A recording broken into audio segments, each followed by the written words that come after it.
Parliament ఎన్నికలకు సంబంధించిన ఈవీఎంలు వీవీప్యాట్స్ రంగారెడ్డి జిల్లా షాద్నగర్లోని మినీ స్టేడియంకు చేరుకున్నాయి.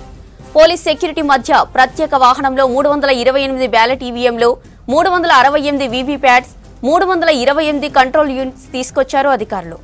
షాద్నగర్ ఎన్నికల రిటర్నింగ్ అధికారి వెంకట మాధవరావు, ఫరూక్ నగర్ మండల రెవెన్యూ అధికారి పార్థసారథి, రాజకీయ పార్టీల ప్రతినిధుల సమక్షంలో ఈవీఎంలు, వీవీప్యాట్లను స్ట్రాంగ్ రూమ్ లో భద్రపరిచారు. ఈ గదులను సీజ్ చేశారు. నియోజకవర్గంలోని 252 పోలింగ్ కేంద్రాలకు వీటిని తరలిస్తామని చెప్పారు అధికారులు. పార్లమెంటు ఎన్నికలకు సంబంధించిన ఈవీఎంలు, వీవీప్యాట్స్ రంగారెడ్డి జిల్లా షాద్నగర్లోని మినీ స్టేడియంకు చేరుకున్నాయి. పోలీస్ సెక్యూరిటీ మధ్య ప్రత్యేక వాహనంలో 328 బ్యాలెట్ ఈవీఎంలు, 368 వీవీప్యాట్స్, 328 కంట్రోల్ యూనిట్స్ తీసుకొచ్చారు అధికారులు. షాద్నగర్ ఎన్నికల రిటర్నింగ్ అధికారి వెంకట మాధవరావు, ఫరూక్ నగర్ మండల రెవెన్యూ అధికారి పార్థసారథి, రాజకీయ పార్టీల ప్రతినిధుల సమక్షంలో ఈవీఎంలు, వీవీప్యాట్లను స్ట్రాంగ్ రూమ్ లో భద్రపరిచారు. ఈ గదులను సీజ్ చేశారు. నియోజకవర్గంలోని 252 పోలింగ్ కేంద్రాలకు వీటిని తరలిస్తామని చెప్పారు అధికారులు.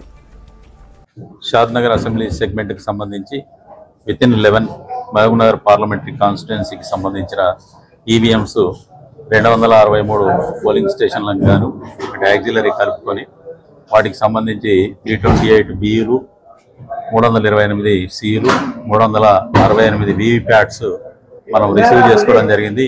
ఇక్కడ ఇంటర్మీడియట్ స్ట్రాంగ్ రూము మనకి ఇండోర్ స్టేడియంలో పెట్టడం జరుగుతుంది. ఇది ఇప్పుడు పెట్టేసి సీల్ చేయడం జరుగుతుంది.